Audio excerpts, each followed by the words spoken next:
Hi, I'm Mike Peel, and welcome to the InterDrone podcast, your 30,000-foot view of the commercial drone industry. I'm here today with Alan Perlman, the UAV coach, and my co-pilot, or we're saying co-host in training, CJ Smith. So he's the new marketing manager for InterDrone. We're adapting, just like everybody else. We're actually changing the format of the podcast to do more editorial insight, and we thought we wanted to get the pilot's perspective, so that's why we invited Alan on today. So Alan, can you tell the audience a little bit about UAV Coach? Sure. Thanks for having me, Mike and CJ. Big fan of InterDrone. Long story short, InterDrone is one of the reasons that I got into the industry full time.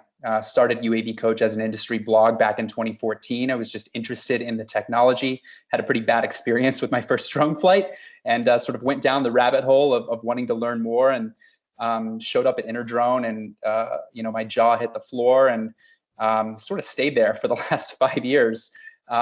We run a training and education company. So we started out as a blog, but as the industry has developed and as we've gotten to know our audience better here in the US, we heard a resounding need for training and education. So that's where we decided to focus.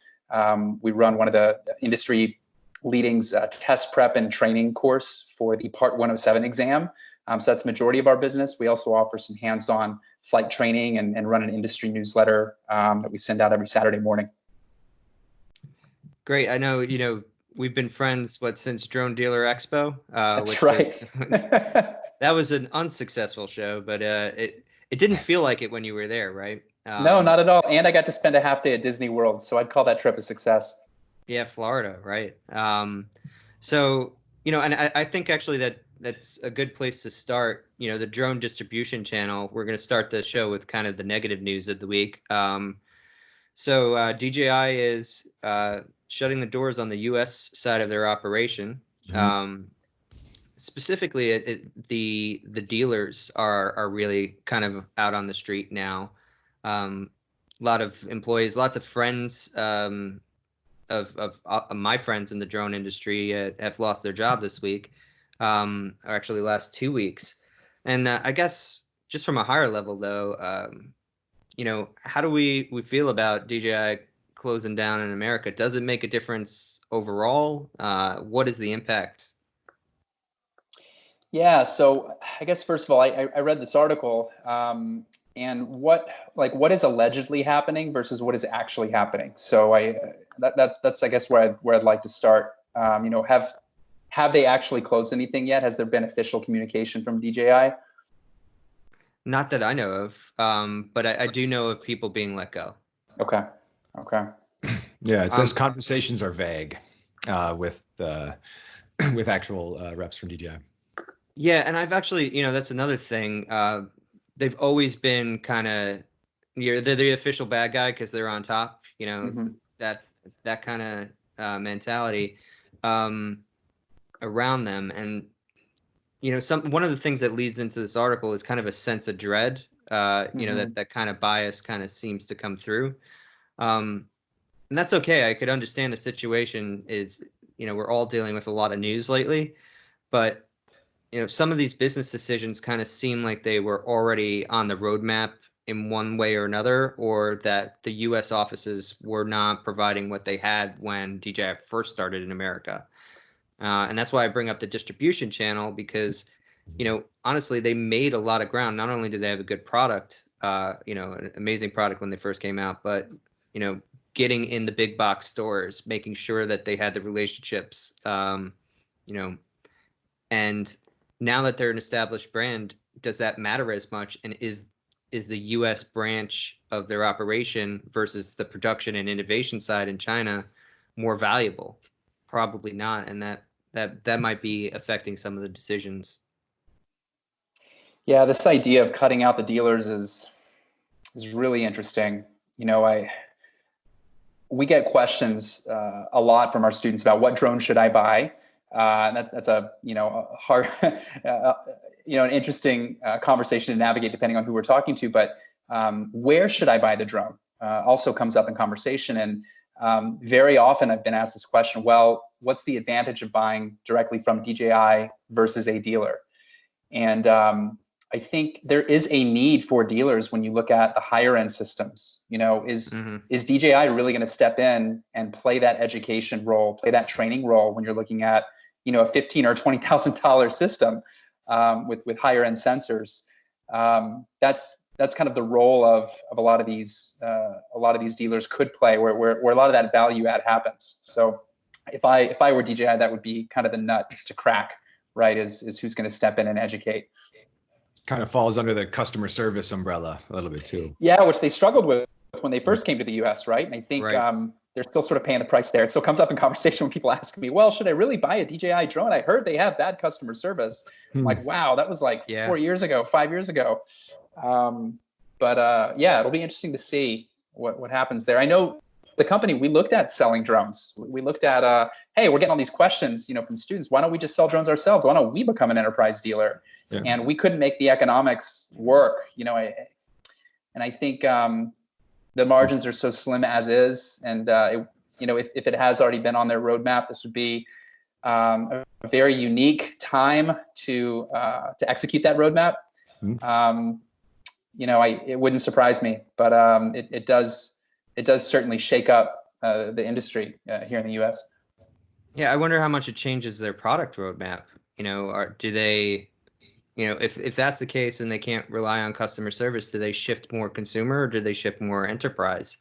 And I think that'll be the thing to kind of look at over the next couple months.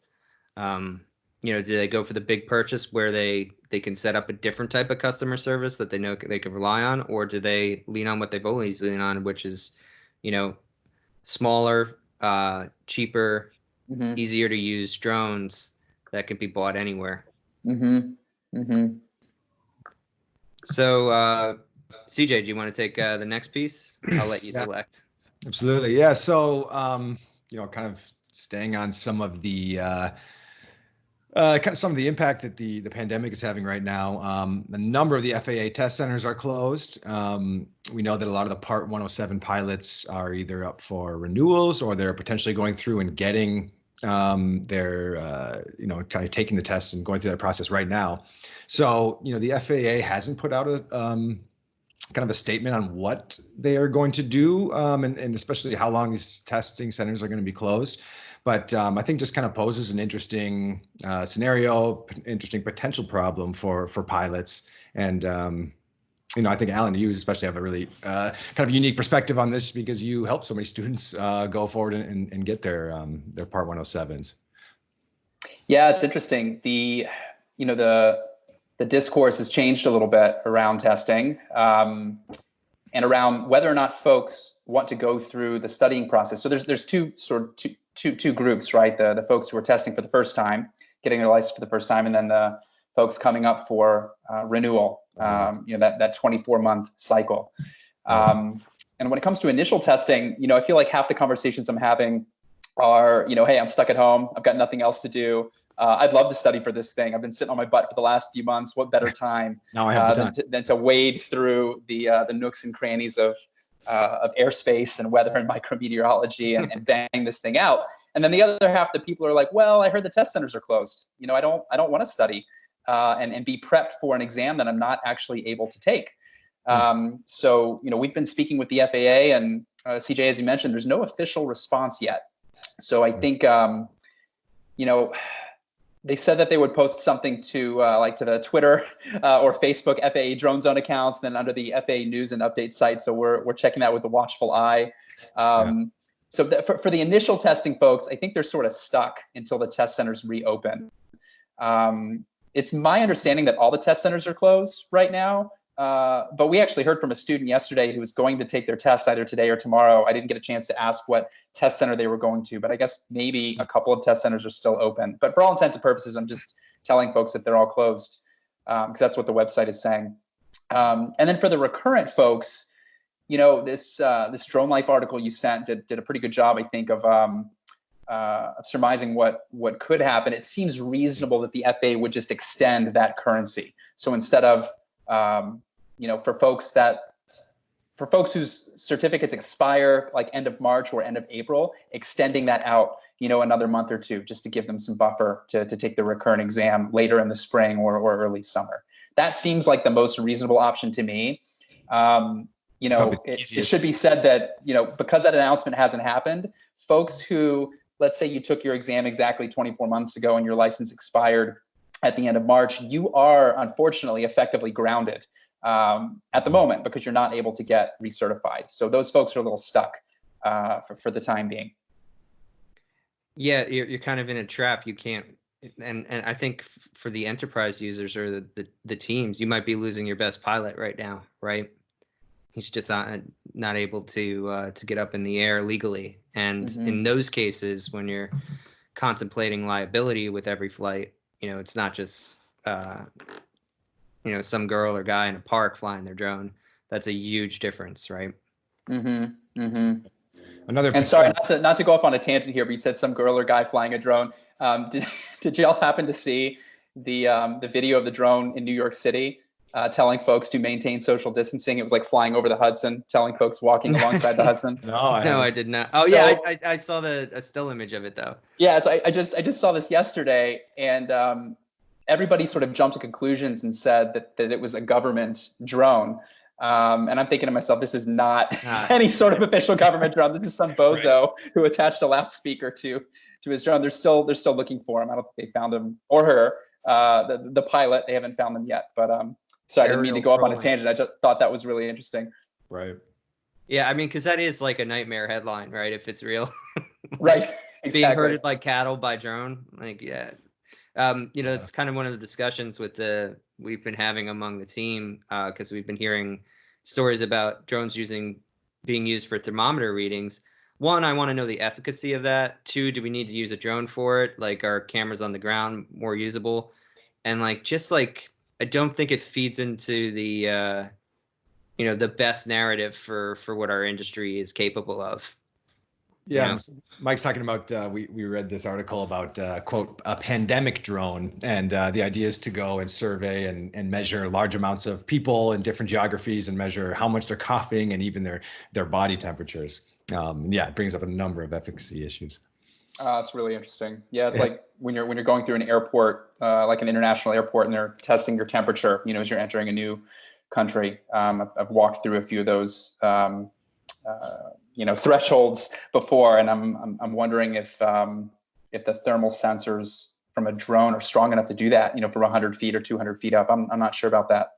Yeah. Well, you know, that's the thing. That sensor is stable. You know, it knows where it is in space. It could also kind of reset based on the temperature reading. It externally from where it is.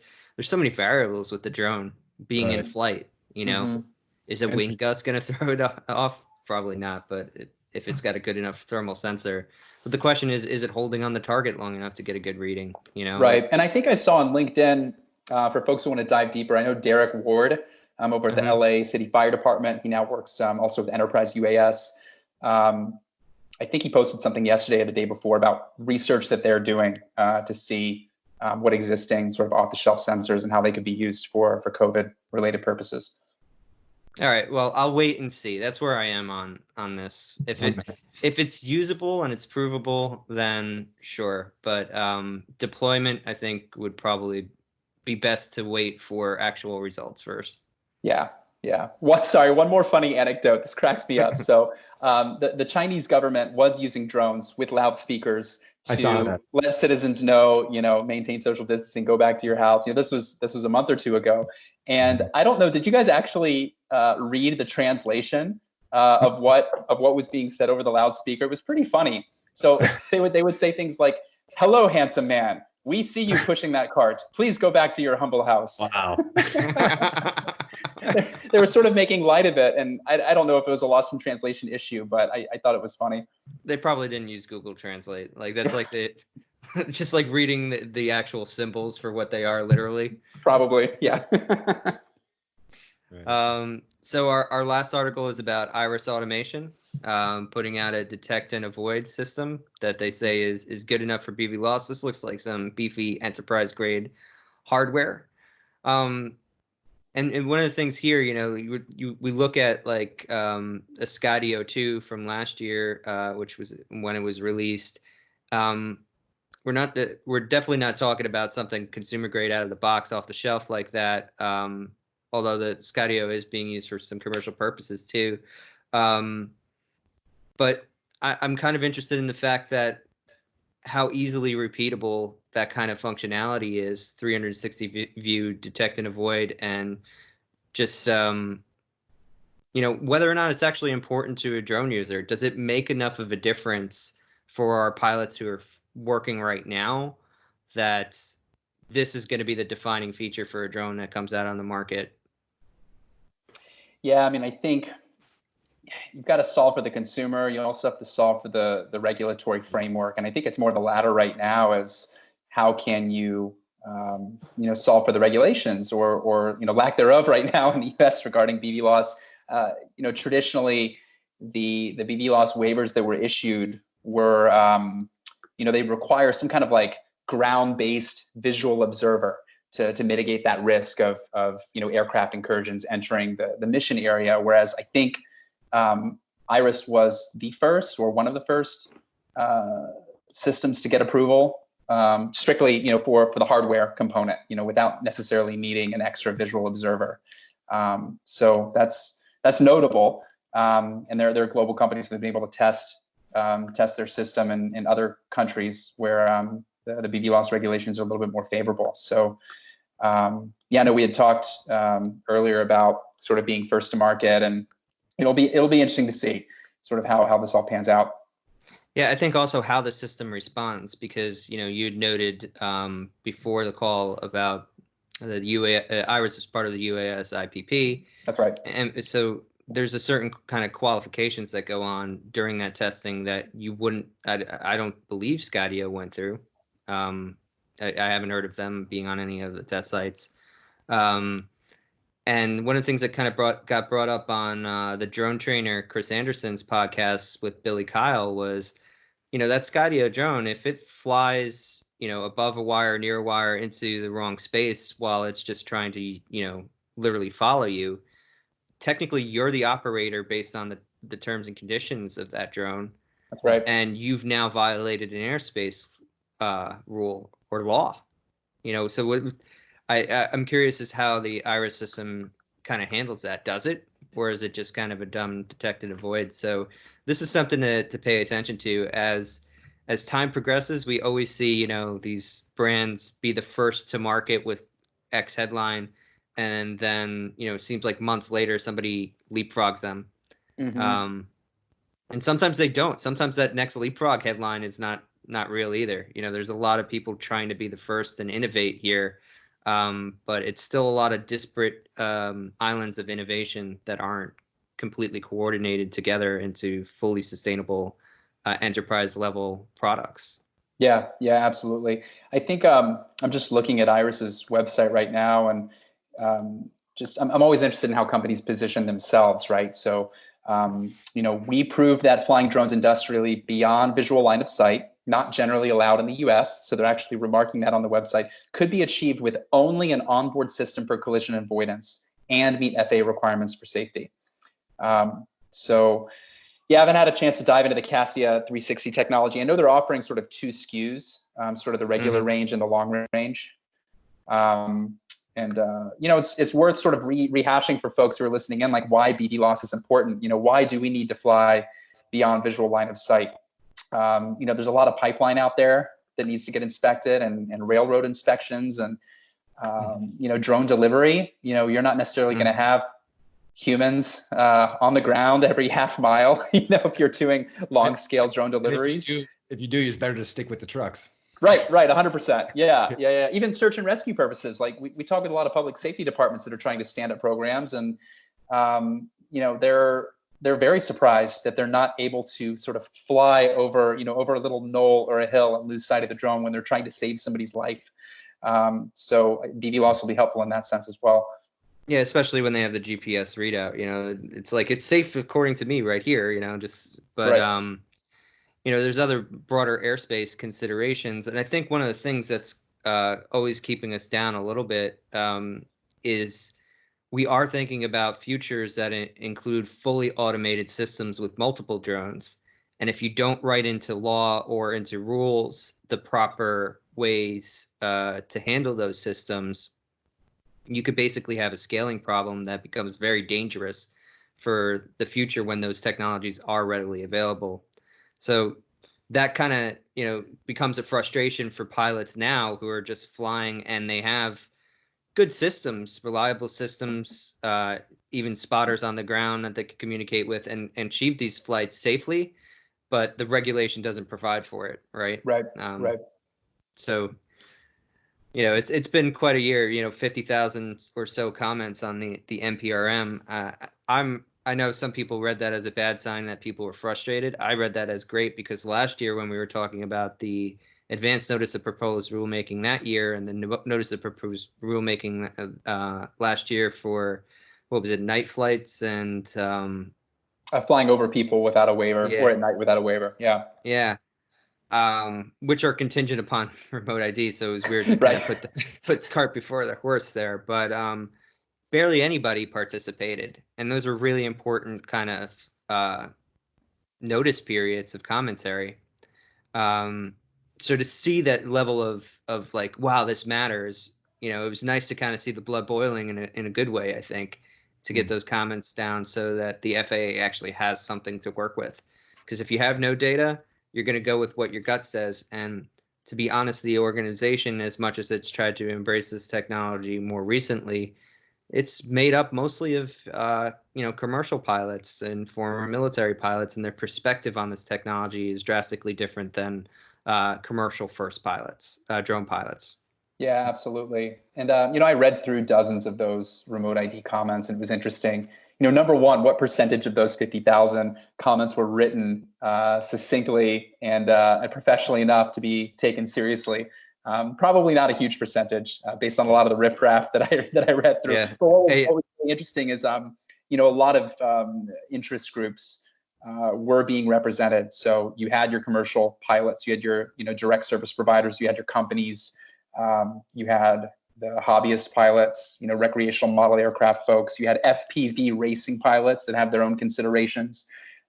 So there was a broad swath of folks that were represented in those comments. I feel so bad for whoever's in charge of having to read through all those comments and figure out how to respond to them. That'll take some time. I'm convinced there's like just one drone guy in like the back, formerly janitor's closet. He's like at an office, and they just handed him a stack. Yeah, yeah. That person deserves a medal. Yeah, right. True American hero. Yes. Alan, another quick question for you on BVLOS. I mean, do a lot of the students that you're working with, do they ask about BVLOS? Is this important to them? Do they have knowledge of this prior to kind of reaching out to you and actually getting the education? Yeah, great question, CJ. Yes and no. BVLOS does come up in conversation, but it's pretty surface level. I think we still, where we sit, right? People are getting certified, right? So that's the basis of the conversation, and very often that's kind of step one in a many-step process. So just to set some context around the conversations we're having, they are pretty early stage. So if we're chatting with a company, a construction company, a surveying company, anybody doing, GIS work, like a public safety department doing search and rescue work that could benefit from BVLOS, we'll get super basic questions around what it is and what the rules are. Occasionally, somebody will take an extra step and say, well, how do I get approval to do this? And then I feel like I'm the bearer of bad news. But it comes up in conversation, but it's not this like overwhelming need, at least for the students that we're seeing come through. So it'll be interesting to see, if that changes down the road. Is there's still a big awareness issue around this. So right. Yeah. Maybe some people, their intention of using the drone is to go out and survey something, and little do they know they're actually not allowed to do that with it. Right. I still think there's a lot of that happening. That disconnect. Yeah. Yep. Oh yeah, I mean, and Part 107 enforcement too. There's probably a lot of pilots that are letting their certification lapse that shouldn't, right? Right.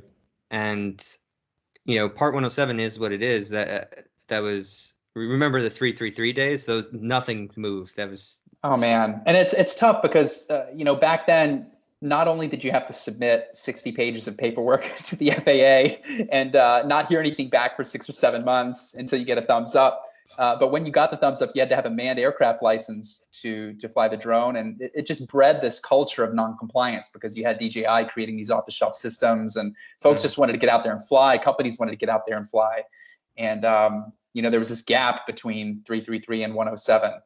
And yeah, I feel like there's still a culture of non-compliance. But when you're flying on behalf of a company, it's less about FAA enforcement. Yes, is there a chance that a police officer or an FAA, I would say an educated police officer or FAA official is driving by and stops and taps you on the shoulder while you're flying? Let me do a ramp check on you right now. Yeah. Yeah, right. Like that could happen. I think the bigger worry is just general sort of corporate exposure and liability. The insurance companies are going to find every which way not to cover you in the event of an incident if all T's are not crossed and I's are dotted. So, right. Yeah. So then you get you only get drone flights in situations where they know they won't find out you flew, and that's not really what we want for the industry. So that the clarity on BVLOS and remote ID, actually, you kind of just brought up why it matters, kind of tangentially, is if that stuff's ironed out, all of that insurance, all of that liability contemplation, there's rules for it. Here you go. Set up the pricing now. Yep. Go to work. Yep. So there's probably a lot of companies that are just like, yeah, we're ready to go. We got 500 drones here, but they're not moving until we get the go ahead from the compliance people.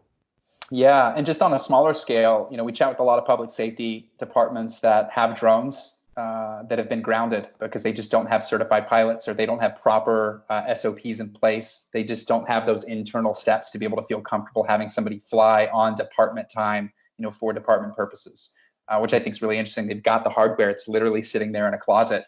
When we started our hands-on flight training program, so many students, not individual pilots, but students flying for their company would say something to the extent of, my company's had this drone for about 7 months and, Sally tried to fly it or Billy tried to fly it and something bad happened and it's just been sitting in the closet. So I'm looking forward to learning how to fly this thing. So yeah, I think the technology's there. I think the regulations sort of need to catch up. Definitely. Yeah, the people got to catch up too. Yeah. That's why we need good people like you training everybody, right?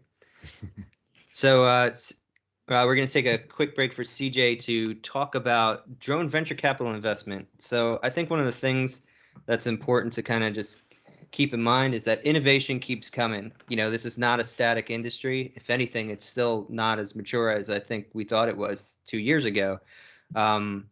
So let's hear about the innovators out there and what they're doing.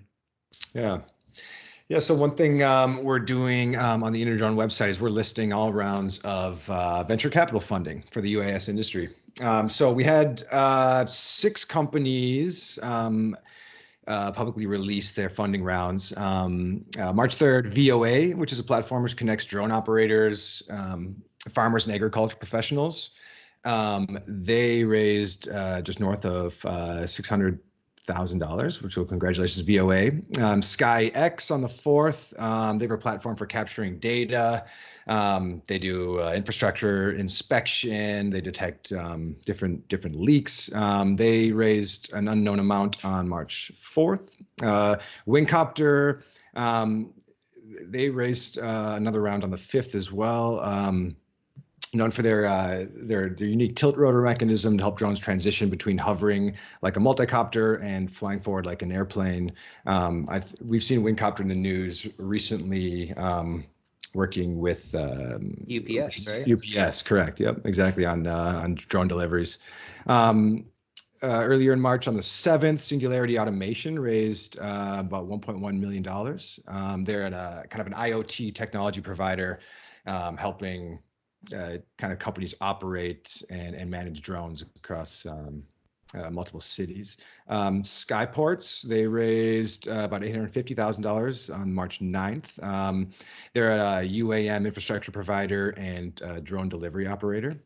And then finally, just about 2 weeks ago, on March 25th, Skyfront raised about $2.3 million. They're an aerospace startup which designs and manufactures long endurance autonomous aircraft for governmental and civilian applications. So yeah, congratulations to those 6. And if you guys want to learn more about some of the funding that's happening in the space, just head over to the InterDrone website, and you can learn more and even submit your latest funding round as well. Yeah, that's under the Launchpad tab, right? Correct. On the far right. InterDrone.com and Launchpad. Yep. Yeah, so some interesting trends there, and we've kind of been noticing this. Very targeted infrastructure inspection drone startup company. It's very different than the drone deploy of the past, where it's like, we're a drone mapping company, right? We map everything. Every vertical used to be listed on that website before they. I mean, they're still pretty diverse as a company, right? But it's a different world where people are coming out of the gate with funding saying, I'm specifically targeting this industry. Mm-hmm. Yeah, it reminds me of, I'm going to have to look this up because I don't want to butcher the name of the company. Lucid Drone Tech. They focus just on using drones to do aerial cleaning of large buildings. Like, how specific is that? I love it. Oh man, I think I know. My friend Sherry tried to introduce me to them. I guess I'm gonna have to circle back on them now. But yeah, I think they came out of one of those startup accelerators like Y Combinator, and I just remember seeing their website, and I was like, this is what it's about: getting hyper specific, and then sort of broadening out over time if there's a use case for it. Yeah, I mean, it kind of defies normal venture capital thinking, right? They normally want the largest audience and most attention. They want you to be able to buy out an entire block of the economy, essentially. It's almost like a siege technique, right? Like, for example, I don't know if you've heard anything about like WeWork, but I thought this was funny.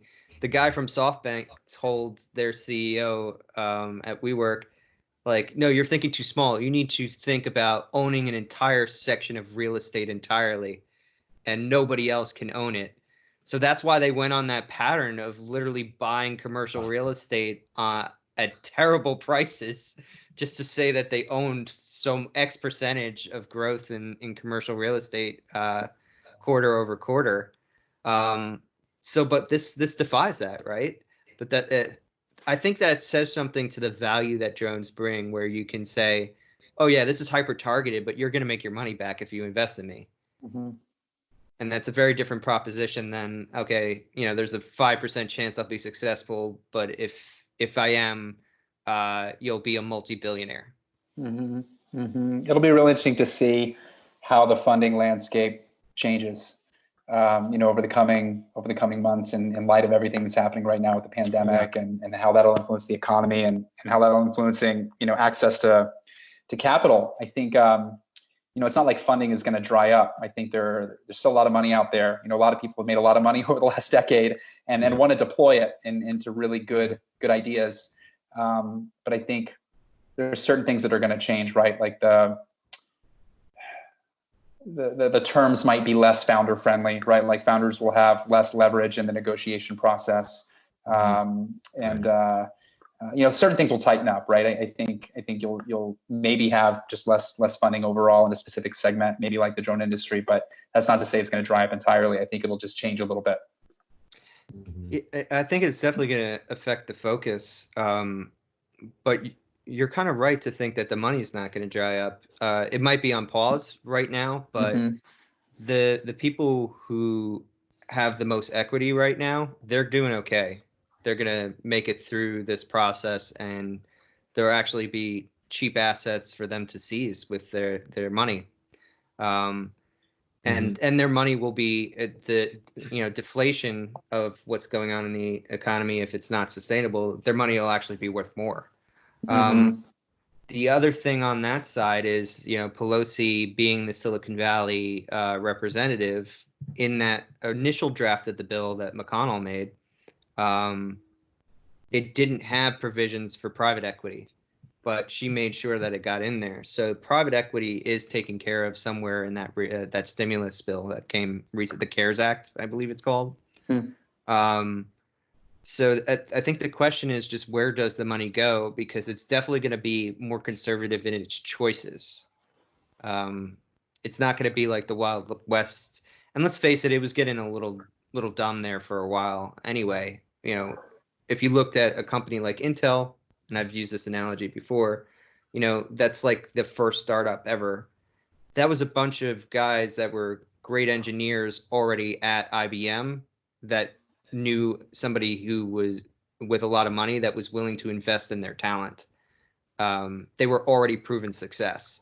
Whereas most founders now are happy to talk about, this is only, I'm on my third failure, so I'm definitely the right choice now.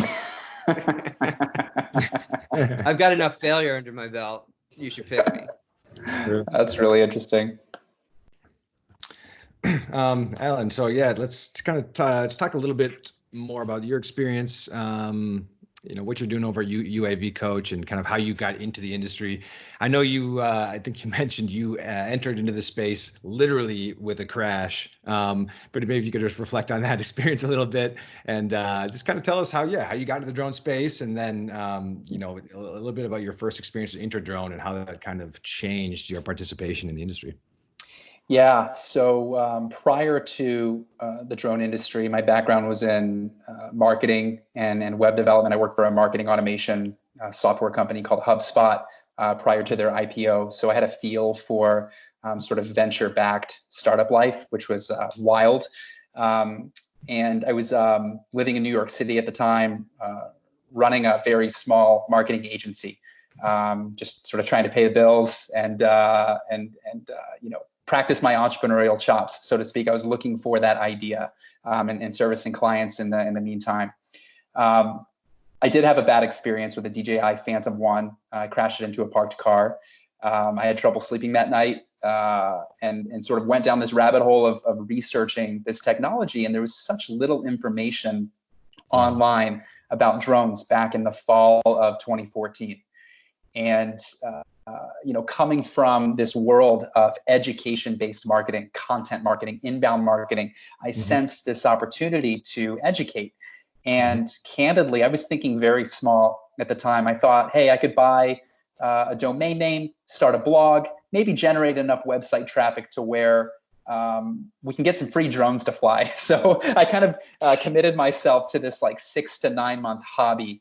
And there's this term that I have really latched onto called hobby hacking. So taking something that you like to do and building a little micro business around it.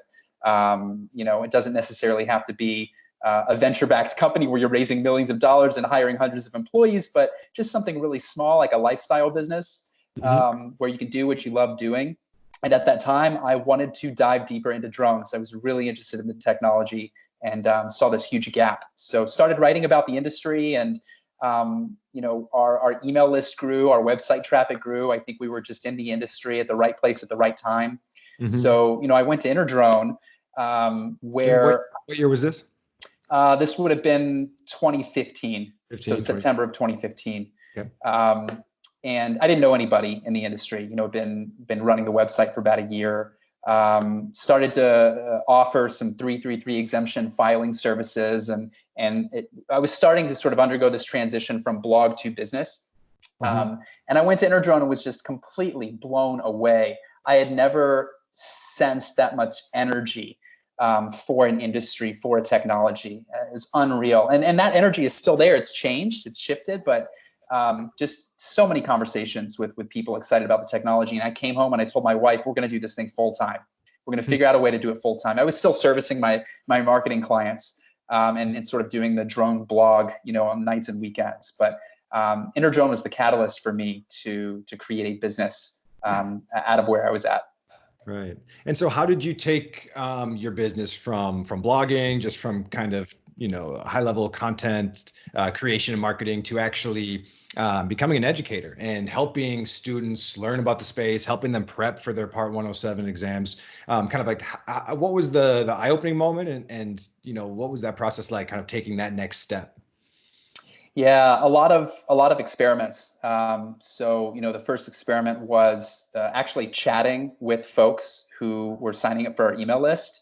I'm kind of a lone wolf. Like, it's easy for me to hide behind the computer and just bang out work and not talk to anybody, which is funny because now I'm managing a team and I'm the CEO of my company. But that's kind of where my head was at. So I thought, for us to create any kind of product or service, I need to understand the customer. So, anybody who signed up for our email list, we'd send an email out to basically saying, why did you sign up for our email list? Like, can you give me your phone number? I'd love to chat. And, over a period of 2 or 3 months, I chatted with dozens and dozens of people. And there was this resounding need for training. People wanted to know how to fly these things. They wanted to know what the rules were, how to comply with the rules. And at the time, the only path forward for commercial drone flights was this now archaic, outdated 333 exemption process, which was very laborious to get through, and it's just a pain in the butt. But so we started to offer filing services. So for the folks who did want to navigate that process, we helped. That was kind of our first big revenue stream. But really the watershed moment for us was I was living in New York City at the time, so not a very favorable place to fly drones. Sure. I remember, a company sent us a drone, actually eHang, which is now focused on drone deliveries. They had a consumer grade drone, their Ghost drone, back in like 2015. And they sent it to us to review. And I had to go out to Staten Island for the day. I only had one battery. So like, it was this whole day trip for like a 10 to 15-minute flight. Yeah. And so for us to do anything in the industry, I wanted to do something online because that was really the only way that I could add value at the time, given the fact that I was living in New York City. So we created this very basic online course called UAV Bootcamp. No longer exists, but for us, it was a big experiment. It's like a minimum viable product. Are people willing to pay for online training in this growing industry? And, it's been a long time since I've looked at the numbers, but within a couple of weeks, we had like 200 or 300 students for maybe a $70 or $80 course that was really just kind of an industry deep dive. What are drones? What's the difference between a multi-rotor and a fixed wing? What are the industry opportunities? What are the rules? And things to that extent. It's like a 3 or 4 hour video-based course where I would support students with questions and whatnot. So when we had all those signups, it made me realize, wow, there's really an opportunity here for online training. And I think, like I said earlier, we were in the right place at the right time. When that NPRM came out for the Part 107 process in the US, I read through those 150 pages or whatever, and saw that there was going to be a multiple choice test that pilots had to pass. And when you looked at traditional manned aircraft aviation, there were a lot of these test prep companies like Jeppesen and Gleim and King Schools offering ground school training, online training. So that's how we sort of modeled our Part 107 test prep course. And when the regulations were formally announced in June of 2016, we dropped everything we were doing. And from June to, I guess, end of August is when you could take your test. We built out sort of version 1 of our test prep course and sort of flew by the seat of our pants for a while. I still feel like we are to some extent, but that really became kind of the business for us. And we were in a great position. We had a really healthy, engaged community of folks who were interested. And we were able to enter kind of that test prep space with a splash, and have been trying to support our students and add value, to those folks ever since. Well, I have a marketing background as well, and it's just cool to hear your story. It sounds like UAV Coach kind of came to what it is today from just good old-fashioned market research. You ask people, what do they want? Where, what are the gaps in this industry? And you kind of just found a need and filled it. So it's fantastic. As far as like kind of how the drone industry has changed, obviously it's changing every day. The technology moves extremely quickly. Policy can never move as fast as technology, but are there a couple, a couple kind of occurrences that you've seen over the years that really kind of changed the landscape, or what are some of the kind of biggest changes you've seen over the past 4 or 5 years? And what's kind of top of mind? Yeah, the technology's become a lot more accessible, right? If you think back to the Phantom 1, the Phantom 2, even some of the Phantom 3s, there were a lot of technical glitches, a lot of issues, and consumers like things that are super, super easy. We're all bozos, right? Nobody wants to like troubleshoot anything. So the fact that the technology's gotten a lot better has Mhm. absolutely helped the industry grow. I think for us, it's been interesting watching the student body change. These days we work with a lot more public safety departments and school Mhm. districts, like a lot of educators looking to bring drones into the classroom. Yeah. So navigating that sales process and figuring out how to add value to those teachers who aren't necessarily just looking to get certified, but they're looking for curriculum. Right. How do we get a group of 12-year-olds or high school students or whoever sort of engaged with drones? Drones are a great tool to teach programming and physics and math and all these cool STEM concepts. We've worked with a lot more companies too, and insurance adjusters and roof inspectors and construction and all the industries that you guys are very familiar with at InterDrone. We've just seen those really embrace this idea of like standing up a drone program. I thought that it was kind of all tapped out right a couple of years ago. I'm like, wow, how many people are going to continue to get certified? And we continue to be amazed at the growth of the industry. For a long time, I felt like our business was built on a house of cards. I thought, hey, some guy, landed his drone on the White House lawn at 2 a.m. Like this whole industry is going to shut down.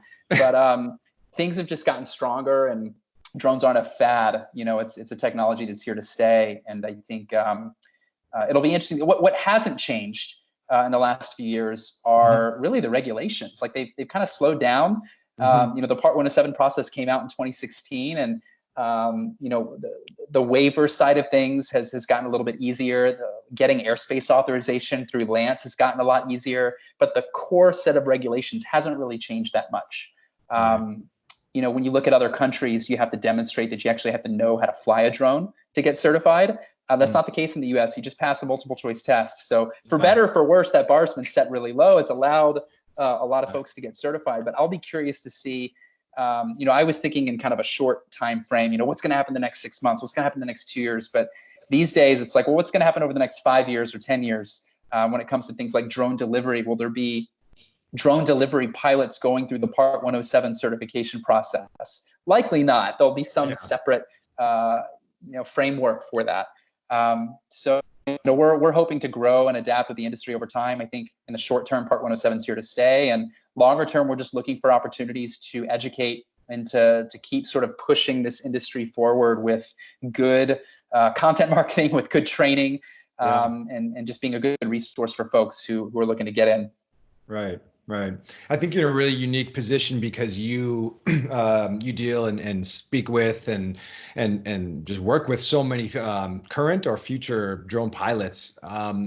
What are some of the most common questions you get? Where are the biggest knowledge gaps, and kind of what is some of the knowledge that a lot of these future pilots are kind of most hungry for? What are they asking you? What questions you deal with most often, if you had to say? Yeah, I mean, the first batch of questions is just kind of around the certification process. Like, how long does it take to go through? That's probably the biggest question. Like, how much is it going to cost me, and how long is this going to take to go through? I got a team of 8 guys. Like, they can't they don't want to study for some tests. Like, how can we get this done? Yeah. So that's the most common question. What drone should I buy? We do a lot of hardware and software consulting. Hey, I'm interested in mapping and modeling. I heard there's this company called Drone Deploy or Pix4D. Like, what's the difference between the two? So that's a common question. And we service like you said, a large variety of folks that are flying drones. And one big chunk of folks are the dronepreneurs, right? The folks who want to get some good supplemental income, doing some real estate marketing or construction site mapping or insurance adjustment work, and they're interested in the industry opportunities. We get a lot of questions about, well, what's the state of the industry right now? How hard is it to pick up a drone and build a business around it? What's this I hear about drone delivery? Is that something I can do? Can I just get certified and start working for Amazon? So we do a lot of expectation tempering, I would say, and just kind of letting folks know the reality of where the industry is at, what you can do, what you can't do.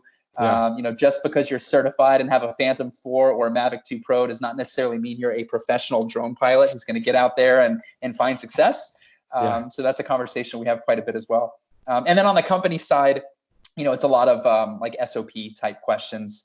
Do we need separate insurance for this? when a public safety department reaches out, they want to know what other public safety departments we've worked with and how they organize their drone programs, how they set up their drone programs. So we dip our toes a little bit into that kind of consulting as well. Great. Yeah. One more kind of last question to wrap this up. It's just a really unique time right now, right? We're kind of in the middle of this coronavirus pandemic.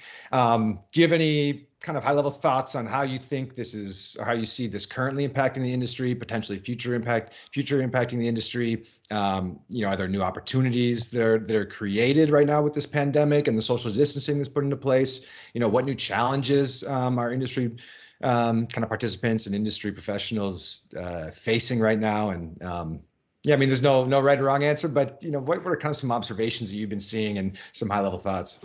Yeah, I'm not sure if you guys heard Paw Patrol going on in the background, but I've got my 3.5-year-old son in the room next door. So there's definitely a challenge trying to be a parent and, Sure. and also push our business forward. So that's kind of the obvious elephant in the room is, all of us are doing these remote chats and trying to figure out a way to blend life and work. And, it's funny. I think a lot of people are pretending to get a lot of work done at home, but we'll find out like 3 to 6 months from now how much work people are actually getting done. So that's worth addressing. I think it's just fascinating. When I talk to somebody and ask, how are you? It's no longer small talk. It's like, really, how are you? Is anybody in your family affected? It's just, it's just a wild time. And honestly, like our company, we're just trying to take it one day at a time. We've grown a lot over the last couple of years. We had a lot of ambitious goals. We had just made a new hire. We're looking to hire somebody else. And when we looked at 2020, there's probably a lot we're going to have to cross off our list. I think we're staying the course. We're going to move a lot slower than we were planning to, perhaps. We had to shut our flight training program down. So we offer the test prep course online, but we also offer hands-on flight training. We've got a network of about 25 flight instructors all over the country that do these hands-on flight training classes for us. And that program's temporarily been suspended. So we're going to take a big hit there. We're fortunate that the majority of our revenue is from our online course. So we'll be able to weather the storm. And we're just trying to stay the course and stay focused and figure out ways to help our customers. It's tough. It's a really tough time. I wish I was smart enough to project out 6 months from now, 12 months from now to really understand the ramifications of what's going on. I feel like the deeper I dive, the more worried I get. When I start looking at things like oil prices and the real estate market, and it's tough to say. I don't think the drone industry is going to be that affected. I think this technology is so freaking useful. It saves people time. It saves people money. It's safer. This technology has so much momentum. So I'm not worried about anything happening to the broader drone industry. I think a lot of companies that were operating on slim margins and might struggle. But even prior to this pandemic, you had a lot of companies raise hundreds of millions of dollars and they go belly up 2 years later. That's always going to happen in an industry that's growing as fast as the drone industry. So we'll see. I'm ready for things to get back to normal. I don't know about you guys, but I'm getting a little stir crazy. Yeah, I mean, before we were talking offline just briefly about kind of the state of funding, venture funding, both in the drone industry, but also outside of it. Talking about maybe the terms are getting a little less founder friendly. So yeah, it'll be interesting to kind of see how kind of venture funding in our industry is impacted. If it's impacted, does it kind of give leverage back to or even leverage even more than there already was, but give more leverage to the people actually deploying the capital? Yeah, it'll be interesting to see kind of how that shakes out. Yeah, absolutely. And obviously hoping the best for everybody and their families. So. Yep. Well, Alan, for anybody else that just wants to learn more, get in touch, ask you questions, how can they find you? Yeah, you can find us over at uavcoach.com, like unmanned aerial vehicle, or over at dronepilotgroundschool.com. Those are the two websites that we manage. Fantastic. Yeah, and I hope to see you at InterDrone coming up in August 18th through 21st. Absolutely. I saw you guys just announced the keynote speakers, and I'm excited. I've got a soft spot for the InterDrone show, so we will definitely be there. Yeah, Awesome. it's a reunion or a homecoming, as Randall Warren says. I like that. Yeah, very good. All right. So I Right. just want to remind everybody, you can find the InterDrone podcast on launchpad.interdrone.com. You can find out all the information about the show on interdrone.com. And you can subscribe to this podcast wherever pods are casted. So I'll see you guys later, and happy flying, everyone.